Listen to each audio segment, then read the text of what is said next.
guys, Ronnie here with Alien Investigations. I have some fresh, mind-blowing footage of a strange glowing object that was caught circling around the moon that a friend of mine caught on video. Sounds crazy, right? This thing has to be really huge, whatever it was. If you compare it to the size of the moon, it's pretty big. Now, he was just out doing a zoom in on the moon one night. Nothing special, just trying to get a good shot of craters and whatnot. So wait till you see this, guys. This is some really mind-boggling stuff. So I hope you guys stick around to the end of the show to help me figure out what the hell this thing is. Again, he didn't know he caught anything on video until later reviewing the footage. But before we get into that, let's talk about a few things about the moon. The moon, a magnificent sight to behold. It also holds many unanswered questions about things spotted there, such as lights, strange structures, and a host of airbrushed out and doctored up photographs, while the originals stay closely hidden away to cover up things that NASA and the government doesn't want you to know. Now, one of the most fascinating theories that I've heard so far is that the moon is hollow and was built by aliens. Now, before you go into straight, instant denial, hear me out on the research that I did on this. And then you can decide for yourself on whether you choose to believe this or not. Remember, I'm just the investigator here delivering the research. I'm not trying to convince you of anything, fact or fiction. It's entirely up to you to do your own research on these things as well, and to make your own minds up from your own findings. Many scientists agree that the size of the moon is one of our solar system's biggest anomalies. In fact, there was a book written called Who Built the Moon by Christopher Knight and Alan Butler. If you've never heard of these guys, I'll give you a brief overview. Christopher Knight's first book, The Hiram Key, was written in 1996 and immediately went into the UK's top 10 bestseller list and later was translated into 37 languages and sold over 1 million copies worldwide. Since then, he has written 4 successful other books. Alan Butler was a qualified engineer who was fascinated by history and later became an expert in astrology and astronomy. He published 4 successful books on the Knights Templar and the Grail legend. I recommend checking out their book, Who Built the Moon. I'll leave a link below in the description so you guys can check it out if you like to read it for yourself. So here's a quote from the book. "The moon is bigger than it should be, apparently older than it should be, and much lighter in mass than it should be. It occupies an unlikely orbit and is so extraordinary that all existing explanations for its presence are fraught with difficulties, and none of them can be considered remotely watertight." End quote. William Hartmann, a noted planetary scientist, artist, author, and writer, was the first to convince the scientific mainstream that the Earth had once been hit by a planet-sized body about the size of Mars, creating both the moon and the Earth's 23.5-degree tilt. And also, according to Wikipedia, Hartmann was also a member of the 1966 through 1968 University of Colorado UFO project, informally known as the Condon Committee, a controversial public study of UFOs sponsored by the U.S. Air Force. He primarily investigated photographic evidence and rejected most as unreliable or inconclusive. In his studies published in the committee's final report, he concluded 2 cases which were unexplained and particularly noteworthy as probative evidence of the reality of UFOs. Ern Shapiro from the Harvard-Smithsonian Center for Astrophysics said, quote, "The best explanation for the moon is observational error. The moon doesn't exist." Robin Brett, NASA scientist, says, quote, "It seems easier to explain the non-existence of the moon than its existence." Now, the most recent and most logical explanation of the moon to date that I found was from NASA scientist Jennifer Hildman. She explains, quote, that the whole solar system started out with a solar nebulae theory, which was a big cloud of gas and dust out in the cosmos, and it began to contract and spin on top of itself. It starts being pulled to the center by gravity. Gravity always tends to pull things to the center when there's a big mass. The mass that gets pulled to the center in the middle eventually coalesces and forms the proto-sun, which eventually becomes our sun. So you got all these hot gases coming together and it forms the sun into the center, and now around this you got this disk. Mass comes together so that now you got a swirling disk of rocks and ice and all sorts of junk. And so basically it's swirling around the sun, and as it's swirling around, there are pieces of particles and dust and ice that are hitting each other. And as they hit each other, sometimes they stick.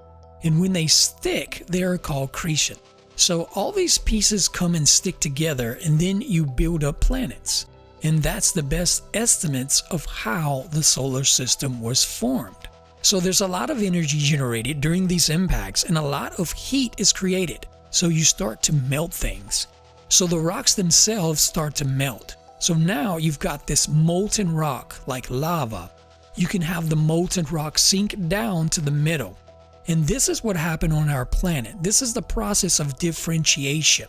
So as the solar system is decreasing and forming, you got this melted planet and all of this dense materials. All of the materials basically are sinking down to the middle into the core. That's why we have a metallic core, because it's all condensed and it sank down to the middle, and all the lighter stuff floated to the top. So that's why the rocks on our planets are relatively light compared to metals, silicates, granites, and all that sort of thing. And this is just the general process that happens on all the planets that are forming. The important thing though is that all the metals are getting stuck down in the core. So how does this play into the moon? When the Earth was formed, there was no moon. But in the swirling nebula, you still have this debris flying around. And so the Earth got whacked by a rock pretty hard, about the size of Mars. And when it hit, it ripped off the top part of our planet that was already going through its differentiation process. So that ripped off top of the Earth is now gravitationally bound around the Earth. So it forms its own little disk of material of rocks, ice, and gas. And so this correlates together through the same process that the Earth was formed.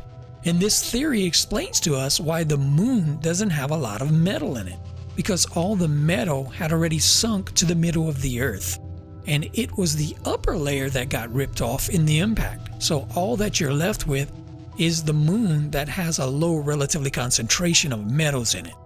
And so that's our best understanding right now of how the moon was formed. And so of course the same process goes on there. The metals sink to the middle, and you're left with the moon as we have it today. So how did we get the craters that we have today on the moon? So as the moon is cooling, it coalesces together, but remember, we still have this big disk of debris swirling around it, still hitting the moon. So the moon is still getting bombarded, which is called a period of heavy bombardment. This eventually then coalesces together and calms down and starts to subside. Then you get this period of volcanic activity. So now you have this huge impact crater basins, and the inner volcanic eruptions start to fill in the crater basins, which forms the Mara, the dark areas that we see on the moon today. So that happens slightly after all the heavy bombardment and cratering, and the lava comes up from below, fills in those basins, and now you're left with the Mara. Mara is Latin for seas, end quote. Now with that being said, there is something that's not really correlating with the information from Jennifer here. Now you guys may have heard about the hollow moon theory, so this is for those out there that have never heard of this.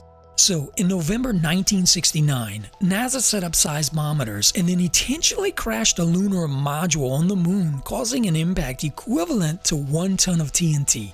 The shock waves built up from the NASA scientists said that the moon rang like a bell.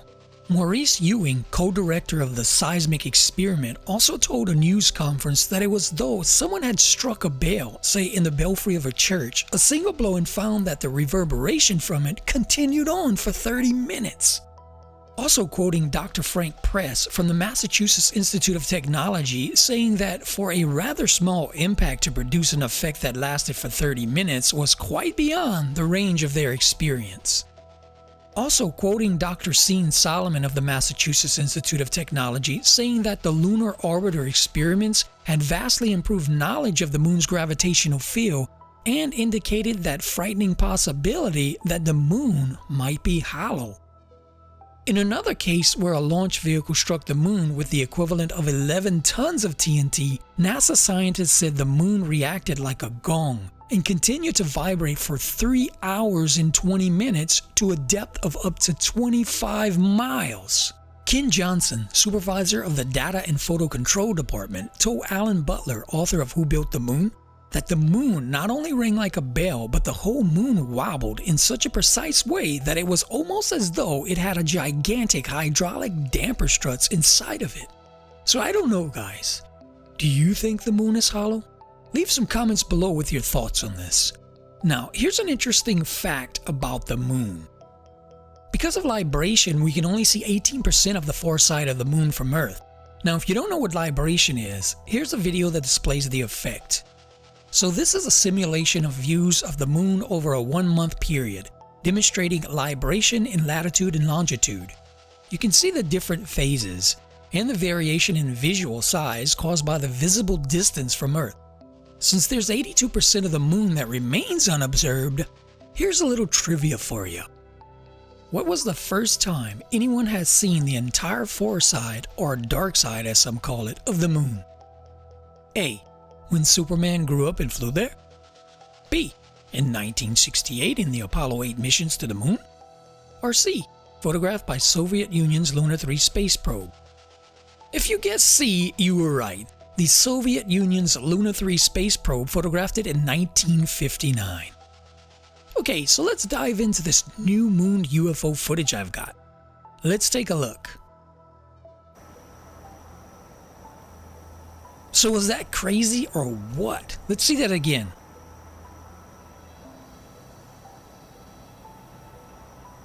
So in this version I enhanced the brightness and contrast so we can see it a bit clearer, and we're gonna walk through it frame by frame. Okay, so we can see it comes in right here and whips around the moon at this point. Then it slingshots its way around through here and then goes back around until it disappears. Now I'm gonna back up the footage so we can look at it again, and you can see as I go forward and reversed fast here, you can see that the object kind of wobbles. So this is really weird. Could this be a satellite in low orbit? If so, why does it appear to be flapping up and down, sort of? I don't know, guys. What do you think this could be? Leave me some comments below on your thoughts on this. I'm gonna leave a link below to the original footage so you can check it out. Now this is a kind of long video, but this part is towards the end of it.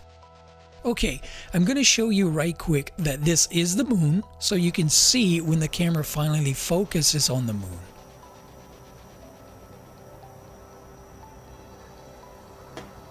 I think this camcorder had like a 50x zoom on it. Okay, so that about wraps up this show. If you enjoy watching my show, Alien Investigations, go ahead and let your friends know that might be interested in this kind of stuff, so they can drop by and check out the show as well. And be sure to hit the subscribe button because there's more great stuff to come. So again, don't forget to like, share, and subscribe on your way out, and make sure to hit the bell icon so you can be notified when the next video comes out. Also, you can find our contact information in the description below, where you can send us an email about your own personal UFO or alien-related sightings that you'd like us to report on. So if you have something, just let us know. Okay guys, that's it for now, and remember, keep looking to the skies and have your phones and cameras ready because you never know when you'll see something strange or unexplainable. I'll see you right back here every Wednesday at 3 p.m. CST Central Standard Time with fresh new episodes of Alien Investigations.